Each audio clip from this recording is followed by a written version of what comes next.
Students, आप पढ़ रहे हैं सामाजिक विज्ञान विषय क्लास 10 अध्याय 5 लोकतंत्र। इसको हम लोकतंत्र की सिद्धांत पढ़ चुके थे। इसके कौन कौन से जो रहते हैं, इसकी विशेषताएं, वो हम पढ़ चुके थे। इसके प्रकार पढ़ चुके थे हम। अगला जो रहता है आपका, यहाँ से स्टार्ट करना था आपके गुण से लेकर।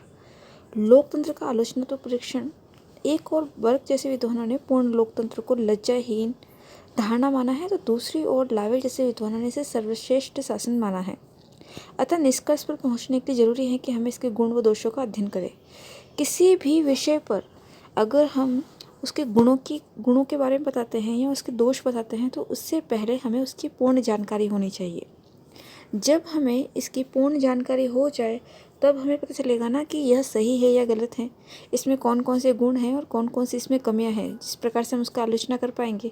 तो इसके लिए हम इसके क्या पढ़ रहे हैं, गुण पढ़ रहे हैं सबसे पहले। तो इसके गुण देखते हैं, कौन कौन से लोकतंत्र के गुण हैं। लोकतंत्र के गुण देखिए, सबसे पहला गुण है इसमें सार्वजनिक हित में वृद्धि। प्रजातांत्रिक शासन का संचालन जनता के प्रतिनिधियों द्वारा किया जाता है। वे सार्वजनिक हित में वृद्धि करने के वायदे के आधार पर चुनाव जीतते हैं और उन्हें भविष्य में पुनः चुनाव लड़ना होता है। अतः ये जनप्रतिनिधि सार्वजनिक हित में शासन करते हैं। लोकतंत्र में शासन जनता के प्रति उत्तरदायी होता है।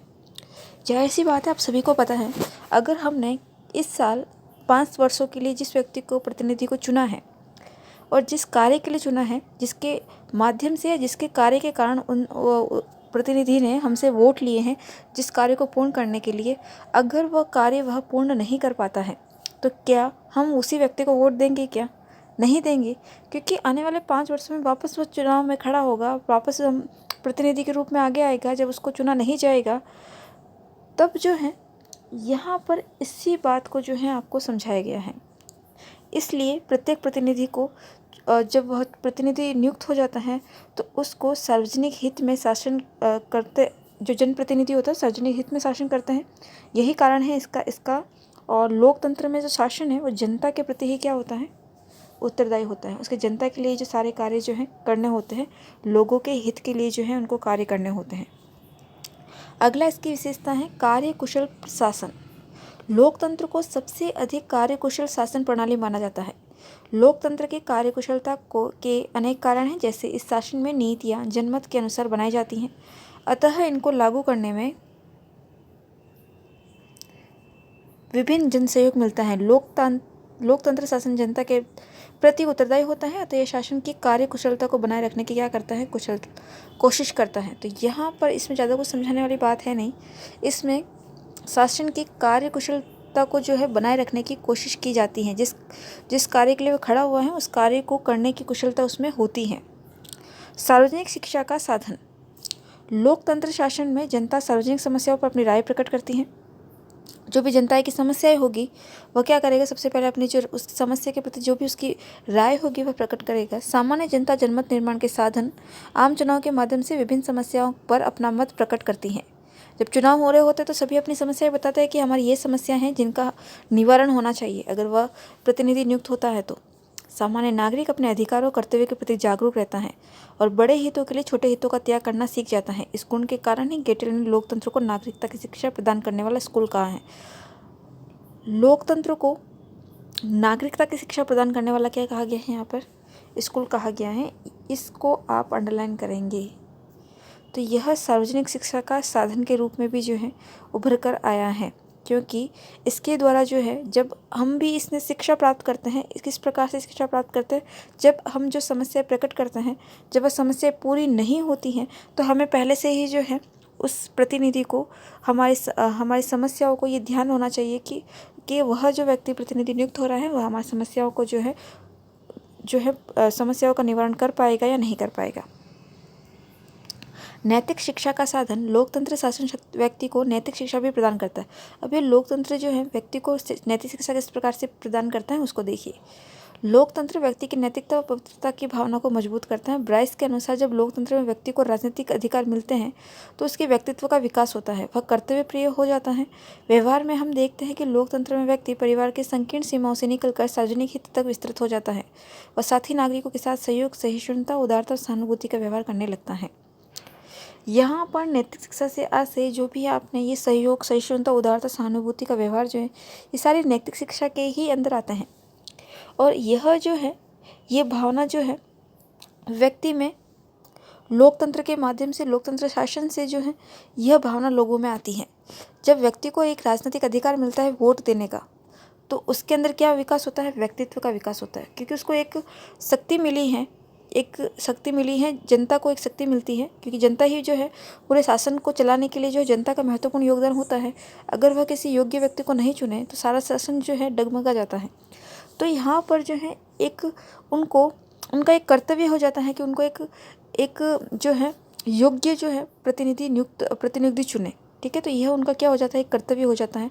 और यह जो है उनमें व्यक्ति जो है उस संकीर्ण सीमाओं से निकाल कर एक सार्वजनिक हित तक जो है विस्तृत सोच रखता है इस कारण से। ठीक है, तो यहाँ पर नैतिक शिक्षा के साधन भी जो हैं लोकतंत्र की विशेषता है। अगला है देशभक्ति की शिक्षा। देशभक्ति की क्या है शिक्षा? इसमें देखिए, लोकतंत्र राष्ट्र प्रेम की भावना का भी विकास करता है। लोकतंत्र में राज्यों को किसी शासक वर्ग की संपत्ति नहीं माना जाता, अपितु उसे जनता की संपत्ति माना जाता है। इससे जनता में राष्ट्र के प्रति प्रेम, अपनत्व की भावना का विकास होता है। मील के शब्दों में लोकतंत्र देशभक्ति की भावना को बढ़ाता है। ये सारे जो जिन व्यक्तियों के द्वारा जो कोटेशन दे रखे हैं ना, ये आप अंडरलाइन करना। जैसे कि यहाँ पर जो है मिल ने कहा है देशभक्ति की भावना के विषय में, आगे जो है गेटेल ने जो कहा वह, तो जहाँ कहीं भी किसी व्यक्ति द्वारा जो भी आपके कोटेशन लिखे हुए हैं वह आपको अंडरलाइन करना है। देशभक्ति की शिक्षा किस प्रकार से मिल रही है? क्योंकि सब में जो है राष्ट्र के प्रति एकता का भाव देखने को मिलता है। सभी जो है धर्म, जाति, भाषा सभी से उठकर जो है उनका एक ही होता है कि हम योग्य जो है प्रतिनिधि या शासक जो है नियुक्त हो हमारे लिए, जो हमारी सभी समस्या को क्या करे? निवारण करे। तो इस कारण से उनमें एकता की भावना आती है, देश प्रेम की भावना आती है। देशभक्ति की शिक्षा जो है इस प्रकार से उनको मिलती है। अगला पॉइंट है क्रांति से सुरक्षा। क्रांति की आशंका ऐसे राज्यों में होती है जहाँ शासन की शक्ति किसी एक वर्ग के हाथों में होती है। लोकतंत्र में स्थिति इसका एकदम विपरीत है, इसमें क्रांति की आवश्यकता नहीं होती है। अभी वर्तमान समय में इस प्रकार की क्रांतिकारी भावना देखने को नहीं मिलती है, क्योंकि यहाँ पर जो लोकतंत्र जो है वो जनता शासन जो है लोकतंत्र में वह किसके लिए? जनता के प्रति उत्तरदायी होता है। सारा जो है सत्ता जो है जनता के हाथों में होती है। ठीक है, लोकतंत्र में सभी पक्षों को अपनी बात कहने, चुनाव लड़ने का हक होता है। तो यहाँ पर क्रांतिकारी की भावना देखने को मिलेगी ही नहीं, क्योंकि सभी को अपनी बात कहने का हक है, चुनाव लड़ने का हक है। ठीक है, साथ ही किसी विषय पर सरकार से असहमति होने पर अगले चुनाव में उसके विरुद्ध मत देने की स्वतंत्रता भी क्रांति की संभावना कम करती है। आगे देखिए, समानता और स्वतंत्रता पर आधारित शासन। लोकतंत्र व्यक्ति की समता व स्वतंत्रता की धारणा को स्वीकार करता है। यह व्यक्तियों में जाति, धर्म, भाषा, लिंग आदि के आधार पर भेदभाव नहीं करता है, अपितु सभी व्यक्तियों के लिए विधि की समानता तथा विधि के समक्ष संरक्षण में विश्वास करता है। यह जो है विधि की समानता, विधि के समान संरक्षण, इसको आप अंडरलाइन करेंगे। यह हमारा मौलिक कर्तव्यों में भी आता है। ठीक है, यह अंडरलाइन करेंगे। देखिए, यह जब हमने लोकतंत्र पढ़ना स्टार्ट किया था तब हमने पढ़ा था कि यहाँ इसमें जो है व्यक्तियों की जाति, धर्म, भाषा, लिंग आदि के आधार पर क्या नहीं होता है? भेदभाव नहीं होता है। इससे कि हम ये समझ चुके हैं। ठीक है, सभी के लिए जो है विधि की समानता, यानी कि सभी के समक्ष जो है सभी के लिए कानून जो होगा, नियम जो होंगे, सभी के लिए क्या होंगे? समान होंगे। किसी पर भी कि अगर ये धर्म का है तो इसमें इसको छूट दे जाती है, इसको सज़ा नहीं होगी, इस प्रकार की जो प्रणाली हमारे यहाँ पर भारत में नहीं होती हैं। तो सभी के लिए जो है विधि की समानता, यानी कि सभी के लिए कानून क्या है? समान है। अगर कोई हेलमेट नहीं पहनता है तो चालान उसका कटेगा, भले वो किसी भी धर्म, भाषा, जाति या लिंग का क्यों नहीं हो। ठीक है, और विधि के समान संरक्षण, यहाँ पर कानून के संरक्षण की भी जो बात है, समान रूप से संरक्षण की बात जो है कही गई है। ठीक है, तो यह बात लोकतंत्र में आती है आपकी विशेषताओं में। अगला है स्वतंत्र व निष्पक्ष न्यायपालिका की स्थापना। लोकतंत्र में स्वतंत्र व निष्पक्ष न्यायपालिका की स्थापना की जाती है, जो व्यक्ति को कार्यपालिका व व्यवस्थापिका के अत्याचार से बचाती है और व्यक्ति की स्वतंत्रता से की रक्षा करती है। ऐसी न्यायपालिका व्यक्ति को शासन की अनुचित नीतियों का विरोध करने का साहस देती है और शासन से उसकी संवैधानिक मर्यादाओं का पालन करती है। मैंने आपको स्टार्टिंग में एक बात बता रखी है, फिर से इसको समझ लेते हैं। मैंने आपको बताया था जो कार्यपालिका व्यवस्थापिका जो होती है, मैंने आपको बताया था कि अगर लोकसभा में अगर कोई कानून बनता है तो उसके लिए सबसे पहले क्या होता है? राज्यसभा में भी पारित होना जरूरी है। लोकसभा राज्यसभा में पारित होता है तो वो राष्ट्रपति का इसमें क्या होता है? सिग्नेचर होता है। फिर ये कहाँ जाता है? न्यायपालिका में। तो अंतिम निर्णय किसका होगा? न्यायपालिका का। न्यायपालिका का क्यों होगा? क्योंकि न्यायपालिका देखेगा कि जो संविधान जो कानून बना है वह हमारे संविधान के अनुकूल है या नहीं है। क्या वह जनता को, यह जो भी कानून बना है क्या वह जनता के लिए सही है या संविधान के अनुसार सही है या गलत है। तो ये सारा कार्य कौन देखेगा? पहले न्यायपालिका देखेगा, अप्रूवल करेगा, फिर बाद में जो है यह लागू होगा। ठीक है, तो यहाँ पर जो है स्वतंत्र व निष्पक्ष न्यायपालिका है, जो किसी का पक्ष नहीं लेती है, स्वतंत्र रूप से क्या करती है? न्याय करती है। ठीक है, तो ये लोकतंत्र के अंतर्गत आता है। यह भी इसकी क्या है? विशेषताओं के अंतर्गत आएगा। कला, साहित्य, संस्कृति और विज्ञान की प्रगति में सहायक है। लोकतंत्र जो है कला, साहित्य, संस्कृति पर, विज्ञान पर किसी प्रकार का अनुचित नियंत्रण नहीं करता है, अपितु उनका विकास चाहता है। जैसे कि हमने कहा कि हमारे संस्कृति के अंतर्गत ये कार्य होता है, तो क्या हमारे उस संस्कृति का जो भी हमारे द्वारा जो कार्य किया जा रहा है, क्या उसमें किसी गवर्नमेंट का हस्तक्षेप होता है क्या? नहीं होता है। तो यह जो है यह भी एक लोकतंत्र की विशेषताओं में आता है। इस पर जो है हमारी संस्कृति, विज्ञान, कला, साहित्य में जो है किसी का भी अनुचित प्रकार से क्या नहीं होता है? नियंत्रण नहीं होता है, अपितु इनका विकास चाहता है। बल्कि क्या करती है गवर्नमेंट? क्या करती है? इनका विकास करती है, अलग अलग प्लान्स जो है बनाती है संस्कृति के विकास के लिए।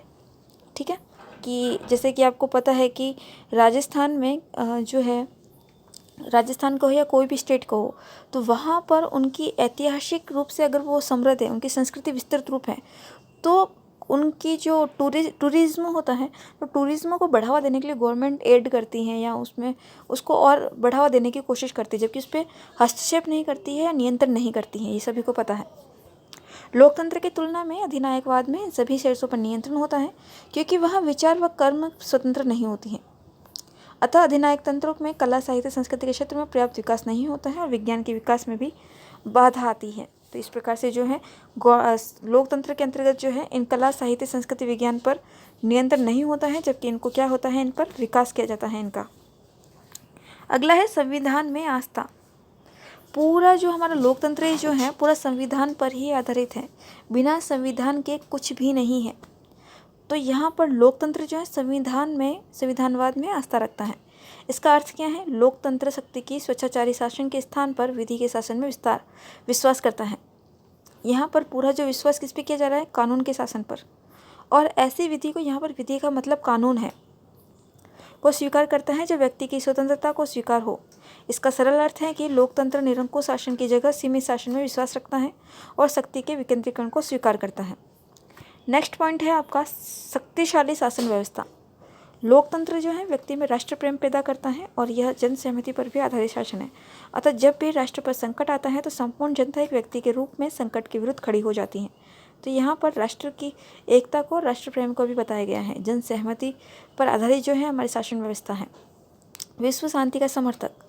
राजतंत्र, कुलीन तंत्र तथा अधिनायक तंत्र का इतिहास बताता है कि इन शासन प्रणालियों ने समय समय पर विश्व की शांति को खतरा उत्पन्न किया है। इनका कारण यह है कि शासन प्रणालियों सैनिकवाद, कठोर विदेश नीति तथा विस्तारवाद में विश्वास रखती हैं, किंतु लोकतंत्र विश्व शांति व सहयोग में आस्था रखता है।